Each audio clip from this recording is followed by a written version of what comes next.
बिस्मिल्लाहिर्रहमानिर्रहीम, अस्सलाम वालेकुम। आप देख रहे हैं स्पोर्ट्स फ्लिक्स और मैं हूं आपका होस्ट हमजा शफीक। तो नाजरीन, फीफा वर्ल्ड कप इस वक्त जारी है। आज फीफा वर्ल्ड कप का 10वां रोज है और डेली बेसिस पर तकरीबन 3 से 4 मैचेस हो रहे हैं, जहां पर आज ग्रुप ए और बी के जो ग्रुप स्टेज 1 के मैचेस होते हैं उनके आखिरी मैचेस हैं। इसके बाद राउंड जो है वो 16 राउंड शुरू हो जाएगा, सुपर 16 जिसे कह सकते हैं। और ए ग्रुप का आज है, बी का कल होगा और इस तरह से ये सारी चीज़ें हैं। इस पर तमाम तर मैचेस पर बात करने के लिए हमारे साथ मौजूद हैं अहमद सईद साहब। जनाब, वेलकम टू द शो।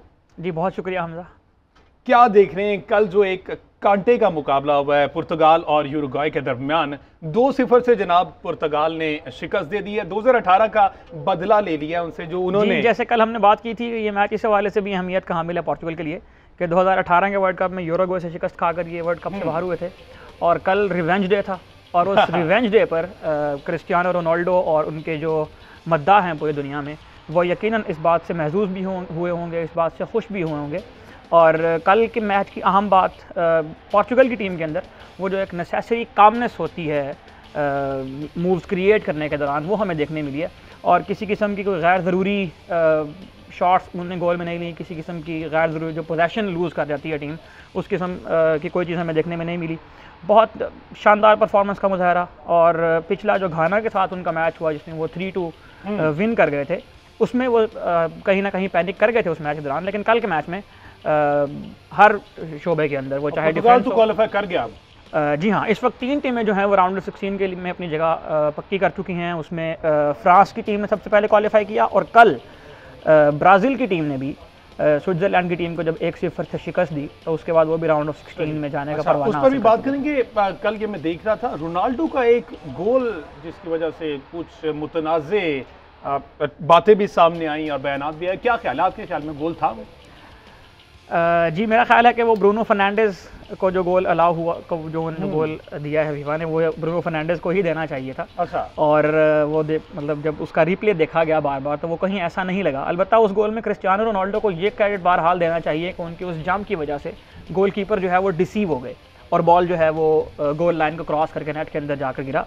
तो दोनों गोल जो है ब्रूनो फर्नांडिस ने किए।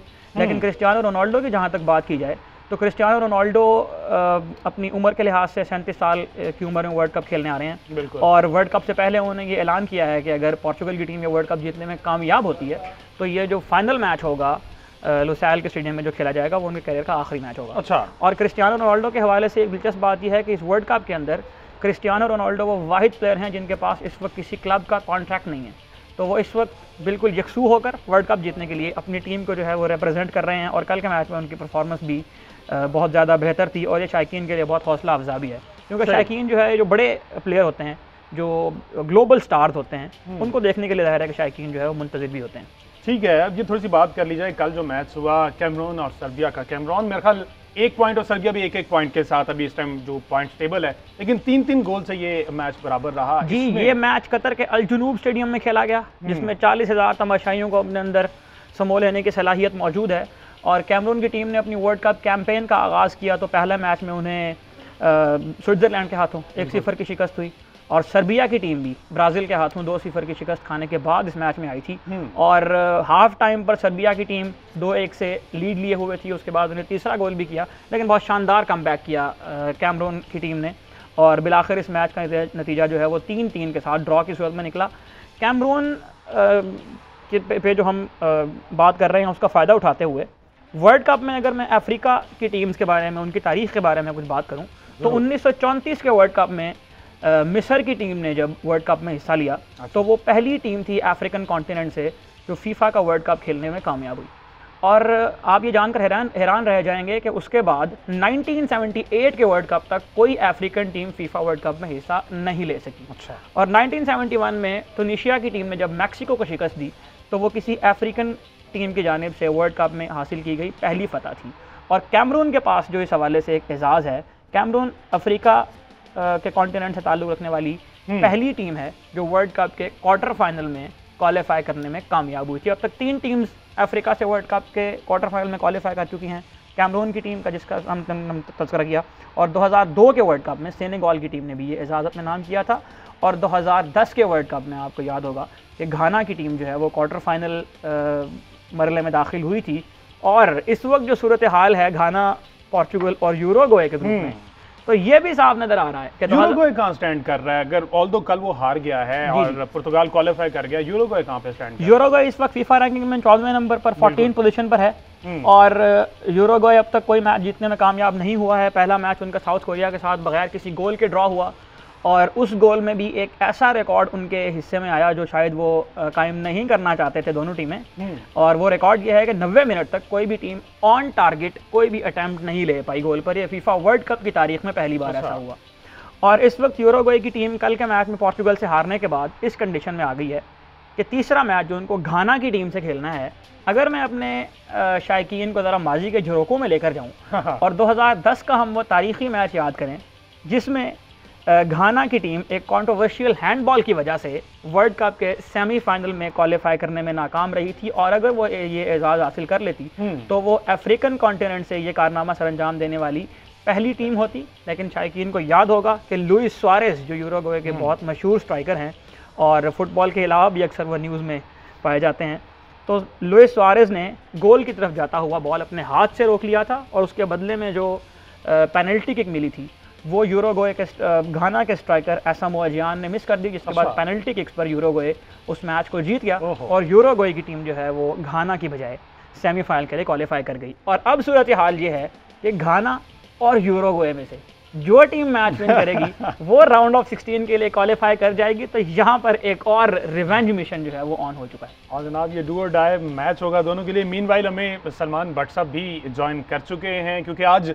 कायद-ए-आज़म ट्रॉफी का, क्रिकेट की दुनिया में जो कायद-ए-आज़म ट्रॉफी का आज फाइनल था, पाकिस्तान की जो डोमेस्टिक क्रिकेट है उसमें सिंध और नॉर्दर्न के दरमियान ये मैच था, और आज चौथे रोज़ नॉर्दर्न ने एक इनिंग से सिंध को शिकस्त दे दिया है। इस पर बात करेंगे। सलमान भट्ट साहब फॉर्मर कैप्टन हमारे साथ मौजूद होंगे। अभी हम फुटबॉल पर ही बात करते हैं, अहमद सईद साहब की मौजूदगी का फ़ायदा उठाते हैं। अहमद साहब क्या देख रहे हैं? ब्राज़ील क्वालिफाई कर गया, स्विट्ज़रलैंड के साथ मैच था, 1-0 से हरा दिया। स्विट्ज़रलैंड तकरीबन सफ़र तमाम हुआ। जी, ये मैच मशहूर ज़माना स्टेडियम 974 में खेला गया, और इस मैच में स्विट्ज़रलैंड ने बहुत शानदार दिफा का मुजाहरा किया, लेकिन स्विट्ज़रलैंड अभी इस वर्ल्ड कप से बाहर हुआ नहीं है, क्योंकि स्विट्ज़रलैंड अपना पहला मैच जो है वो जीत चुका है, और स्विट्ज़रलैंड के अकाउंट में भी इस वक्त 3 पॉइंट्स मौजूद हैं। ब्राज़ील की जीत का फ़ायदा ब्राज़ील को ये हुआ कि वो राउंड ऑफ 16 में भी क्वालिफाई कर गए, और साथ ही उन्हें ये फ़ायदा भी हुआ कि नेमार जूनियर जो पहले मैच में इंजर्ड होकर बाहर हो गए थे, कल के मैच में वो नहीं खेल पाए, और तीसरे मैच में भी उनको रिकवरी का टाइम मिल जाएगा, क्योंकि तीसरा मैच इस हवाले से अब उनके ज़्यादा अहमियत का हामिल नहीं रहा कि वो पहले ही राउंड ऑफ 16 में जा चुके हैं। ग्रुप में नंबर 1 आने का एडवांटेज बहरहाल वो लेना चाहेंगे, लेकिन नेमार की फिटनेस जाहिर है कि उससे बेहतर होगी, और उनकी नज़रें इस वक्त इस बात पर है कि नेमार जो है वो फिट होकर कब राउंड ऑफ 16 में आते हैं। स्विट्ज़रलैंड की टीम की जहाँ तक आपने बात की, तो स्विट्ज़रलैंड अभी कंटेंशन में मौजूद है, उनको सर्बिया की टीम के साथ मैच खेलना है, और वो मैच जीतने की सूरत में स्विट्ज़रलैंड भी राउंड ऑफ 16 में क्वालिफाई करने का अहल करार पाएगा। सही। अच्छा, आज जो मैचेस हैं मैं ये देख रहा था, नीदरलैंड वर्सेस कतर। कतर तो ऑलमोस्ट बाहर हो चुका। जी, कतर इस वर्ल्ड कप से 2 टीम अब तक बाहर हो चुकी हैं। कतर के अलावा कनाडा की टीम इस वर्ल्ड कप से जो है वो बाहर हो चुकी है अब तक। अच्छा, कनाडा भी। और कतर के लिए ये मैच उस तरह से नहीं। नीदरलैंड अगर ये मैच जीत जाता है आज का, तो नीदरलैंड कहाँ पर स्टैंड करेगा? और अगर हार जाता है तो नीदरलैंड के भी खतरे की घंटी उसके लिए भी। जी, इस ग्रुप में अब तक 3 टीमें जो है वो कंटेंशन में हैं उन 2 स्पॉट्स के लिए जो राउंड ऑफ 16 में जाने हैं, नीदरलैंड्स, एक्वाडोर और सेनेगल। कतर की टीम की जहाँ तक आपने बात की है, तो कतर बिलाशुबा वर्ल्ड कप से बाहर हो चुका है, लेकिन कतर के पास ये एक तारीखी मौका है जब वो वर्ल्ड कप में अपने नाम पहली फतह बहरहाल रजिस्टर्ड करवा सकते हैं। ये बज़ाहिर बहुत मुश्किल दिखाई देता है। ऑन पेपर नीदरलैंड्स की टीम को ये मैच बआसानी जीत जाना चाहिए, और नीदरलैंड्स की टीम जो है वो इस वक्त पोल पोजीशन में है राउंड ऑफ 16 में क्वालिफाई करने के लिए। अहमद साहब, इस पर भी बात करते हैं, और ये भी मैंने आपसे ज़रा पूछना है कि ये सेम टाइम पर ये आखिरी मैचेस क्यों करवाए जा रहे हैं? इसके पीछे क्या हिकमत अमली होती है? सलमान भट्ट साहब ने हमें ज्वाइन किया, उनसे भी जान लेते हैं। सलमान साहब, अस्सलाम वालेकुम। Sir, Quaid-e-Azam trophy final match एक इनिंग से ही सिंध को हरा दिया, क्या वजह नज़र आ रही है? सरफराज अहमद जो सिंध की टीम से वो पाकिस्तान के लिए जो खेलने उनका नाम आया उसमें गए, और 1-2 और प्लेयर्स इधर उधर हुए, जिसकी वजह से सिंध को शिकस्त का सामना करना पड़ा, या वाकई नॉर्दर्न की परफॉर्मेंस बेस्ड ये विनिंग थी स्ट्रीक? नहीं देखिए, ऑब्वियसली परफॉर्मेंस बेस तो थी ना, दे स्कोर्ड अ मैसिव 593, और जब आपके 3 बंदे 100 करते हैं और सामने वाली टीम को एक लंबे वक्त के लिए वो रखते हैं मिडिल के अंदर, तो फिर टायर्ड लेग्स भी होती हैं, फिर मेंटली भी एक बहुत बड़ा इम्तिहान होता है कि 5 दिन का मैच है, इसमें बड़े बड़े स्कोर करने पड़ेंगे। और यही प्लेयर्स का कैरेक्टर डिफाइन करती हैं चीजें, कि आप कितना ले सकते हैं, how much hit you can take and you can still move forward. असल बात तो ये है। तो जब चैलेंज आता है, ये टेस्ट क्रिकेट हो, फर्स्ट क्लास क्रिकेट हो, जिसमें इतना मैसिव टोटल लग जाए, लीड 400 रन 300 रन प्लस की लीड हो जाए, तो फिर बहुत कम टीमें आती हैं। और फिर सिंध के जो मेन प्लेयर्स थे, 1-2 वो भी अवेलेबल नहीं थे। ऑब्वियसली साउथ शकील उनके कैप्टन थे, वो भी चले गए, जो है सीनियर प्लेयर सरफराज भी नहीं था, और उसके अलावा उनका जो इब्रार है मेन स्ट्राइक बॉलर, वो भी नहीं था। तो डेफिनेटली ये तीनों ने भी उनको हर्ट किया, लेकिन ये 2 टीमों ने इस कायद आज़म ट्रॉफी में काफी अच्छी क्रिकेट खेली और डिजर्विंग फाइनलिस्ट थे दोनों ही। अच्छा सलमान भट्ट साहब, मैं ये शाहनवाज धानी की परफॉर्मेंस देख रहा था। ओवरऑल अगर देखी जाए 137 रन्स दिए उन्होंने, 25 ओवर्स किए और कोई भी विकेट नहीं मिली। पाकिस्तान खेले में शाहनवाज धानी कहाँ समझते कि अभी आप उन्हें इस टाइम अब किस जगह पर मेहनत करने की जरूरत है? Line length pace. भाईजान बात ये है कि उसने परफॉर्मेंस दी फर्स्ट क्लास क्रिकेट में, बिल्कुल वो पिक हो गया T20 और PSL में। फिर वो 1.5-2 साल घूमा व्हाइट बॉल क्रिकेट के साथ।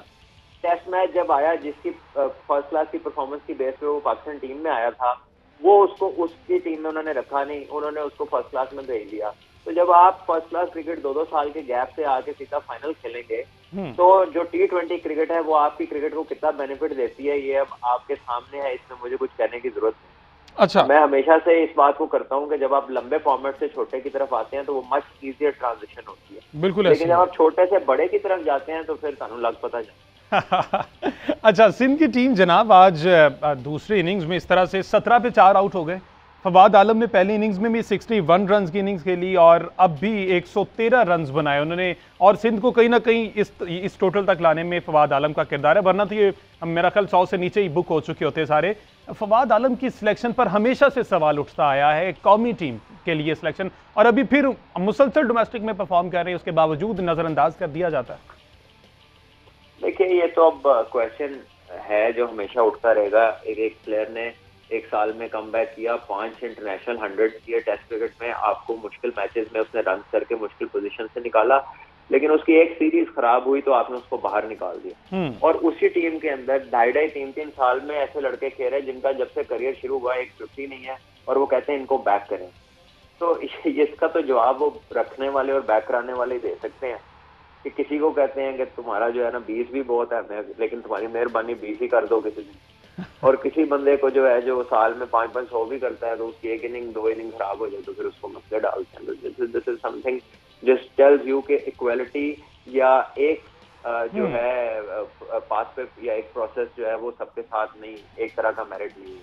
अच्छा, इसी के साथ साथ अगर आमिर जमाल की थोड़ी सी बात कर ली जाए, 3 विकेट्स एक में, 3 विकेट्स एक में, और अगेन जस्ट नाम आता है, मौका नहीं दिया जाता। क्या समझते आमिर जमाल को इस टूर के लिए कंसीडर करना चाहिए था? नहीं, देखिए टेस्ट क्रिकेट में तो आई डोंट थिंक के जो है अभी जगह बनती थी इस बॉलिंग के अंदर, लेकिन ही इज डेफिनेटली समवन जिसमें पोटेंशियल है। अगर साथ रख ले, साथ जो है एक्सपोजर करा दें, एक फीलर आ जाए, ए टीम के टूर्स हो। पाकिस्तान का प्रॉब्लम ये है कि एक साल लड़के जो अच्छा करते हैं वो अगले साल फिर दोबारा फर्स्ट क्लास ही खेलते हैं, उसके बीच में एटलीस्ट उनके 3 से 4 टूर्स होने चाहिए ओवरसीज के। जब वो अगला सीजन खेले तो मच इम्प्रूव प्लेयर हो, उसके पास 4 डिफरेंट कंडीशंस का नॉलेज हो, Australia, England, south Africa, West Indies कहीं जाके खेला हुआ हो। हमारा बच्चा तो क्लब खेलता है, फिर फर्स्ट क्लास खेलता है, फिर क्लब खेलता है, फिर फर्स्ट क्लास खेलता है। इस निजाम को बनाने वाले ही इनको बार बार इकट्ठा करते हैं ग्राउंड में जाके और कहते हैं आप जैसे प्लेयर हमारे दौर की टीमों में ना आते कभी भी। तो फिर ऐसा सिस्टम बनाया क्यों आप लोगों ने जब ये आपके दौर की टीम में ना आते? सिस्टम पर तो सलमान भट्ट साहब हमेशा से बात करते आए और करते रहेंगे जब तक सिस्टम की इस्लाह नहीं हो जाती। कायद आज़म ट्रॉफी से जनाब आज ये था कि सिंध और नॉर्दर्न के मैच में नॉर्दर्न ने सिंध को शिकस्त दे दिया। सलमान भट्ट साहब से मजीद भी इस बारे में हम जानेंगे। Back to the football game, जो कि आज एक बड़ा मार्का है। अगर बात की जाए ईरान वर्सेस यूएसए, अहमद साहब आप 1998 में यूएसए को शिकस्त हुई, उसके इस सारे दौरान दोबारा कभी मैच नहीं हुआ ईरान वर्सेस यूएसए का, जिसमें 2-1 से ईरान ने शिकस्त दे दी यूएसए को। मेन फैक्टर उस टाइम पे कौन था और आज की ईरान की टीम में आप क्या देख रहे हैं कि कौन हो सकता है? देखिए, कल भी हमने इसके ऊपर बात की और जब हमने ईरान की टीम को इस मैच के लिए फेवरेट करार दिया तो बहुत से सवालिया निशान खड़े हुए। और लेकिन ईरान की टीम को फेवरेट करार देने की वजह यह है कि ईरान के जो स्ट्राइकर हैं सरदार अजमून, उनकी वापसी के साथ उनके अटैक के अंदर जो डेप्थ आई है उसका मुजाहरा उन्होंने वेल्स की टीम के खिलाफ भी किया। और अगर ईरान की टीम इस मैच में एक अच्छा कॉम्पैक्ट डिफेंस बनाने में कामयाब हो जाती है और वो यूएसए के खिलाफ पहले गोल करने में कामयाब हो जाते हैं तो ये मुश्किल हो जाएगा क्रिश्चियन पुलिसिच और मैकेनी और सर्जिनो डेस्ट जैसे प्लेयरों पर मुश्तमिल यूनाइटेड स्टेट्स की टीम के लिए। और जो आपने 98 के मैच की बात की है तो 98 की उस एरा की जब ईरान की टीम की हम बात करते हैं तो हमें ज़रूर याद करना चाहिए ईरान के अजीम स्ट्राइकर अली दाई को, जिन्होंने इंटरनेशनल मुकाबलों में 149 मुकाबलों में उन्होंने हिस्सा लिया और 109 गोल स्कोर किए। और ये तवील अरसे तक इंटरनेशनल मैचेस में सबसे ज़्यादा गोल करने का आलमी रिकॉर्ड था, जिसको बिलाखिर पोर्चुगल के सुपरस्टार क्रिस्टियानो रोनाल्डो ने तोड़ा। और क्रिस्टियानो रोनाल्डो इस वक्त जो है वो 120 गोल कर चुके हैं इंटरनेशनल मुकाबलों के अंदर। तो ईरान और यूएसए का मैच 98 के बाद अब 2022 में होने जा रहा है और मेरा ख्याल है कि इस मैच का जो एक पॉलिटिकल सिनेरियो है उसमें यही लगता था कि स्ट्रांग टीम लग रही है। देखिए, ऑन पेपर तो यूनाइटेड स्टेट्स की टीम इस वक्त बेहतर है। और लेकिन फीफा रैंकिंग में दोनों कहां पर स्टैंड कर रहे हैं, ईरान और यूएसए? ईरान की टीम इस वक्त फीफा रैंकिंग में 20th नंबर पे है और यूनाइटेड स्टेट्स जो है वो 16 रैंकिंग पर है। करीब तो यूनाइटेड स्टेट्स और ईरान रैंकिंग में भी करीब करीब हैं। ऑन पेपर शायद यूएस को एडवांटेज इसलिए हासिल है कि उनके प्लेयर यूरोपियन लीग्स के अंदर खेलते हैं। क्रिश्चियन पुलिसिच जो है वो चेल्सी को रिप्रेजेंट करते हैं, सर्जिनो डेस्ट एसी मिलान को रिप्रेजेंट करते हैं। ईरान के अंदर मेहदी तरीमी के अलावा सरदार अजमून एक बड़ा नाम है। उनके गोलकीपर अगर अली रजा वापस आ जाते हैं, जो पहले मैच में इंजर्ड हो गए थे, एक खौफनाक टकराव हुआ था उनका डिफेंडर के साथ, अगर वो वापस आ जाते हैं तो ईरान भी इस मैच को जीतने की पोल पोजीशन में है। और ईरान को एडवांटेज देने का एक और वजह ये भी समझ में आती है कि ईरान की टीम जो है वो वेल्स के बाद जो उन्हें कामयाबी हासिल की है उसके बाद जाहिर है कि एक फ्लो में आ गई है, उनको एक मोटिवेशन मिला होगा। और इस ग्रुप में जो दूसरा मैच है वो भी इंतहाई अहमियत का हामिल है, वेल्स और इंग्लैंड की टीम के माबैन। और इस मैच के हवाले से दिलचस्प बात यह है कि वेल्स का जो एडमिनिस्ट्रेशन हेड है जो शहर कार्डिफ, उसमें उन्होंने ये डिसअलाउ कर दिया है, इस बात की इजाज़त नहीं दी है कि वेल्स और इंग्लैंड के मैच के जो शायकीन हैं वो एक ही जगह पर बैठकर इस मैच से महसूस हों, ताकि वो वाली सिचुएशन क्रिएट ना हो जो परसों ब्रसल्स में क्रिएट हुई जब बेल्जियम की टीम मोरक्को से हारी। तो वहाँ पर बड़ी तादाद में जो है वो लेट्स सी जनाब। आज दोनों मैचेस 12 बजे हैं रात को। देखना यह है कि ईरान और यूएसए और इंग्लैंड और वेल्स में से कौन अपने अपने मुकाबले जीतता है और ये जो ग्रुप स्टेज के आखिरी मैचेस हैं कौन राउंड ऑफ 16 के लिए क्वालिफाई करता है। अहमद सईद साहब हमारे साथ मौजूद थे, फुटबॉल की दुनिया से हमें बाखबर रखे हुए हैं, और उधर से सलमान भट्ट साहब former captain Pakistan cricket team के। इन दोनों का बहुत शुक्रिया। आज के प्रोग्राम से इतना ही।